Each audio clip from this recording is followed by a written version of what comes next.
Guys, there is a breaking news right now in Burkina Faso and a lot of people are talking about it. The government of Burkina Faso restored a death penalty back to the system of the government.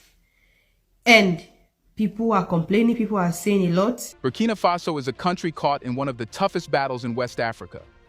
For years it has faced waves of armed groups, collapsing security in rural regions, towns cut off from supplies, and constant pressure on its government to regain control. Inside this struggle, the state has tried new strategies, rewritten institutions, and pushed reforms meant to strengthen national stability. But this week, the country took a turn no one expected. The government announced a plan to restore the death penalty, a punishment abolished in 2018, and apply it only to the gravest state threat offenses, betrayal, aiding armed networks, and leaking sensitive national information. The decision stunned many. Supporters say it's long overdue, critics say it's dangerous, and everyone wants to know, why now? Something inside the system pushed leaders to revive the harshest penalty on earth. But what exactly forced their hand? Let's find out.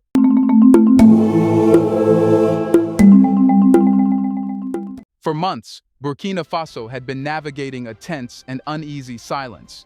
People were exhausted from years of instability. Entire towns in the north struggled for food. Highways that once connected villages had become dangerous routes where convoys moved cautiously.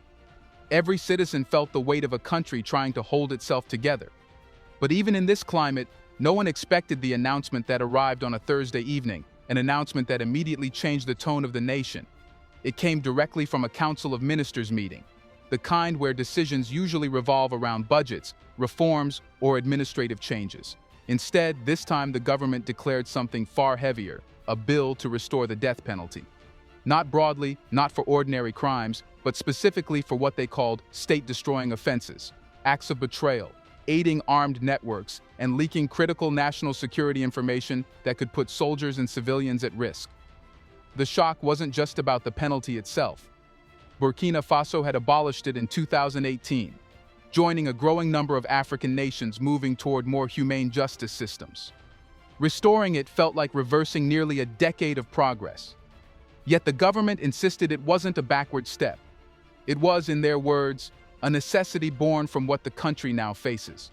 Within minutes, phones buzzed. Radios repeated the news. Social media is flooded with questions, surprise, anger, approval, fear, everything at once. Some people felt relief. They believed the country was finally getting serious about punishing insiders who endangered everyone else. Others felt dread. They worried that if the government already had a tight grip on political space, this law could give them the most powerful tool of all. But the strangest part was what the government didn't say. There was no long explanation, no detailed press briefing, no narration of recent events that might have triggered the move. Just the announcement, clean, firm, and deliberately brief. That silence created its own tension. Because when a state revives the harshest punishment known to justice systems worldwide, people expect a dramatic reason behind it. So whispers began. Speculation spread. Some said a major infiltration had been uncovered. Others said sensitive military information had recently been compromised. A few believed foreign interference was deeper than the public had been told. And many feared that a hidden crisis had reached a point where ordinary legal measures simply no longer worked. Meanwhile, human rights groups reacted within hours. They called the move alarming, unnecessary, and a dangerous step backward, especially in a country where media freedoms had already been shrinking. But inside Burkina Faso, that criticism didn't erase the sense that something bigger was happening underneath the surface. A decision this serious doesn't come from pressure or politics alone. It comes from something the government believes could threaten the state itself. And that leads to the question everyone is now asking, the question the announcement never answered. What exactly pushed Burkina Faso's leaders to revive a penalty they once agreed the country no longer needed? It wasn't a single event, it was a pattern.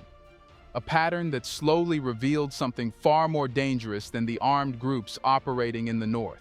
Insiders. Not fighters, not commanders, not foreign agents, but people embedded within communities, institutions, and even administrative structures were quietly feeding information to hostile networks. This was the part the public hadn't been told. Over the last year, security forces noticed that certain attacks were happening with unnerving precision. Convoys were being hit at the exact moment they were most vulnerable. Towns that were supposed to be secret refuge points were ambushed before reinforcements arrived. Even remote military outposts, hidden deep in the Sahel, were being approached from angles that only someone with inside knowledge would know. It didn't take long for investigators to piece things together. Someone on the inside was providing sensitive information.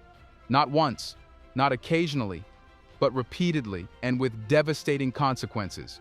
Every leak, every tip-off, every secret passed quietly to the wrong hands meant real losses on the ground. Soldiers caught in ambushes, humanitarian convoys blocked, entire communities forced to flee. The country was not just fighting armed groups, it was fighting betrayal from within.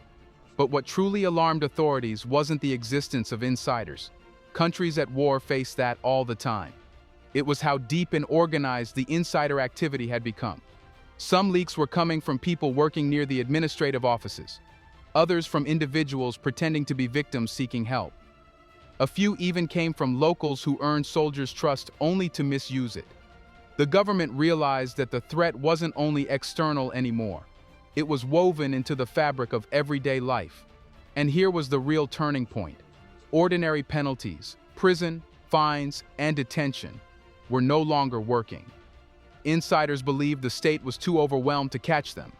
The consequences didn't scare them. And as long as that remained true, the chain of betrayal would continue. So the leadership began studying how other nations dealt with severe internal sabotage. They found a pattern. During intense national crises, states sometimes adopt extraordinary measures to stop insiders from compromising national security from within. Burkina Faso saw itself in that mirror, a country under extreme pressure, battling not only armed groups but also the invisible hands guiding them. This is why the government concluded that restoring the death penalty wasn't symbolic. It was psychological. It was a message meant to reach those hidden actors who thought the state was too weak to punish them. But critics argue something else. If the government now has the power to deliver the harshest punishment, what stops it from using that power against people who simply criticize or investigate the state? So could a law designed for insiders eventually expand to target voices that are not threats at all? This is the fear that erupted the moment the announcement broke. Because laws, once created, rarely stay frozen in their original purpose. They shift, they stretch, they adapt to political winds. And in Burkina Faso, recent events have already shown how easily national security can be used to justify silencing uncomfortable voices. Earlier this year, 2 major international broadcasters were suspended after airing reports that embarrassed the government. A few months before that, 3 journalists were detained for investigations that officials claimed were destabilizing. The Independent Electoral Commission, meant to guarantee fair transitions, was dissolved, and elections, originally promised to restore civilian rule, were pushed to an undefined future date. When these separate events are viewed together, a pattern becomes visible. The state is tightening its grip on information and public narrative. Supporters argue this is necessary. Critics argue it is dangerous. But both sides agree on one thing: the environment is changing. This is why human rights organizations reacted so sharply to the death penalty bill. Not because they deny the existence of insider betrayal, not because they don't understand the pressure of the Sahel crisis, but because they've watched how fast political space has narrowed. When freedom shrinks, the margin for error becomes terrifyingly small. Imagine being an investigative journalist in such a climate. You uncover evidence that a local official mismanaged resources. You publish your findings. Suddenly, your report is interpreted as harming the image of state institutions, a phrase that has already appeared in multiple government warnings. Under the new law, if definitions broaden even slightly, that accusation could become deadly. Or, imagine being a political activist demanding accountability. In a stable democracy, your criticism would be normal. But in a tense environment where the government sees threats everywhere, your words could be reframed as undermining national cohesion. And if the law is interpreted loosely, that label could carry the harshest consequences. This is the slippery slope critics fear, not because they expect mass misuse immediately, but because the law makes misuse possible. Supporters of the government dismiss these fears. They insist the penalty will be used strictly, responsibly, and only for betrayal that directly endangers lives. They argue that even the harshest tools can remain limited if leadership is disciplined. But critics counter with a simple fact: leadership changes, systems change, interpretations change. A law created under pressure can be inherited by those with very different intentions. And so the nation is stuck between two realities: one where the law protects soldiers and citizens, another where the law becomes a political shield used against dissent. This leaves one crucial question hanging over the entire debate, the question that will decide whether the bill is seen as wise or reckless. In a country facing the harsh realities of the Sahel, can any government truly prevent extreme laws from expanding beyond their intended targets? Let's pause for a second to say big thank you to the Black Culture Diary community, where Black voices, stories, and legacies are preserved and amplified. By becoming a member, you're not just supporting the channel, you're becoming part of a powerful cultural movement. Let's continue. In a perfect world, yes. In the Sahel, it becomes almost impossible. Burkina Faso is not operating under normal conditions. It is functioning inside one of the most volatile regions on the planet, where decisions are shaped by urgency, improvisation, limited resources, and constant threats. Governance here is not slow and procedural. It is reactive and survival-driven. That pressure alone can push even well-designed laws into unpredictable territory. To understand why, you have to look at the sheer scale of the crisis. Northern towns like Djibo have practically lived under semi-blockade for long stretches. Food convoys need military protection. Water shipments are escorted like gold. Entire villages have vanished as people escape coordinated attacks. Public schools have closed. Local economies have collapsed. The state has been stretched to its limits, sometimes unable to maintain even basic services without direct military protection. In an environment this fragile, governments often make decisions not to strengthen institutions, but to stop collapse. And when collapse becomes fear, oversight becomes optional. That's the real danger, not intentional misuse, but unintentional drift, where a law meant for the most extreme forms of internal betrayal slowly becomes a catch-all response to anything perceived as destabilizing. Officials will say the law is narrow. But narrow is a flexible word in a region where identifying insiders is nearly impossible. A person passing information could be a civilian forced under threat, or a local trader seeking safety, or a journalist reporting what they believe is the truth. In the confusion of conflict, who decides the difference? And here's the deeper issue. Burkina Faso is trying to maintain order while fighting a crisis that erases the usual boundaries between civilian and combatant, truth and deception, loyalty and survival. When those lines blur, laws that rely on sharp definitions struggle to remain precise. This is why observers worry that the burden of interpretation will fall not on legal safeguards, but on military perception and political instinct. If a region becomes unstable, anyone in that region becomes suspicious. If an article exposes failures, the journalist becomes a suspect. If a local official speaks too boldly, the statement becomes a threat. Under extreme pressure, states see patterns everywhere, even where none exist. And yet, from the government's perspective, doing nothing is not an option.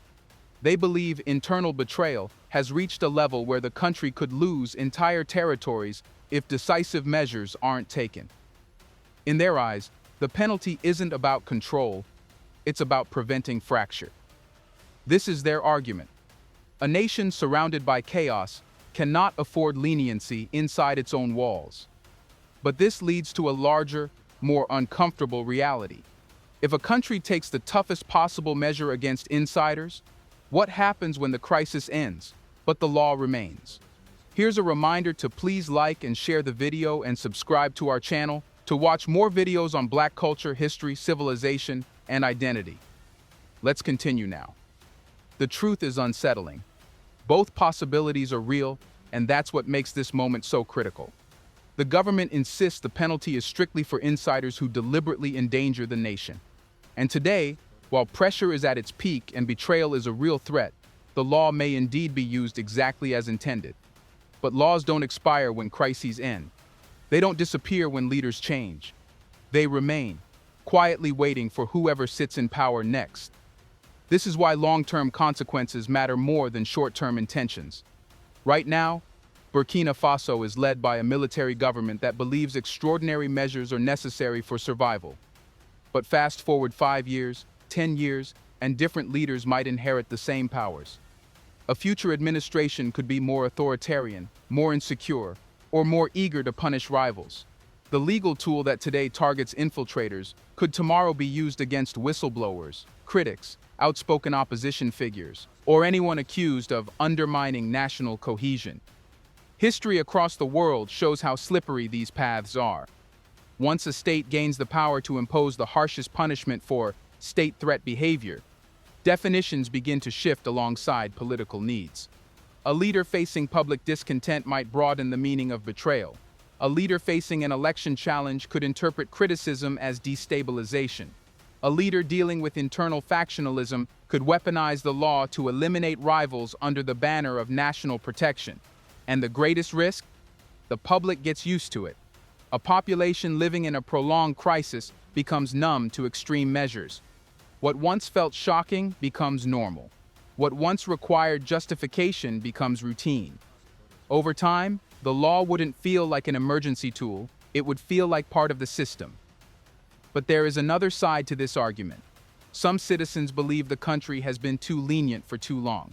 They argue that insider betrayal is so destructive, so deadly, that not having the harshest punishment encourages more infiltration. For these citizens, the law doesn't represent danger, it represents fairness. If someone knowingly enables attacks, supplies information, or sabotages military operations, they believe the person deserves the ultimate penalty. In their view, this isn't about politics at all, it's about responsibility. So Burkina Faso now stands in the middle of two hard realities. One where the penalty protects the state from collapse. Another is where the penalty becomes a tool that shapes political power far into the future. Which of these paths the country will follow depends entirely on how the law is interpreted, not today, but tomorrow. And that leads to the most important question of all.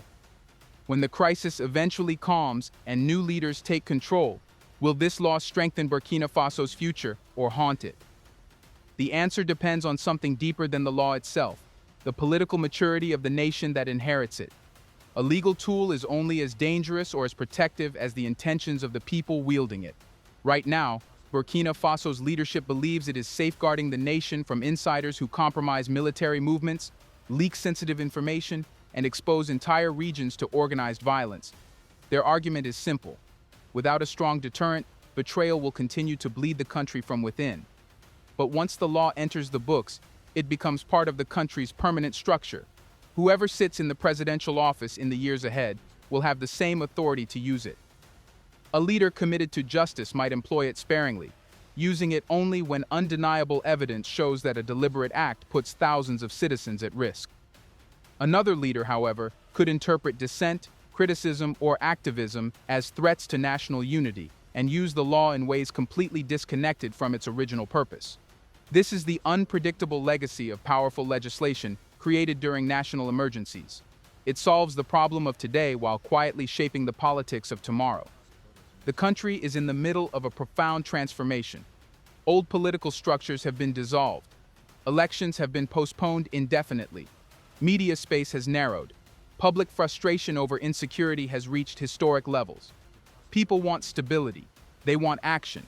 They want a government that can protect them.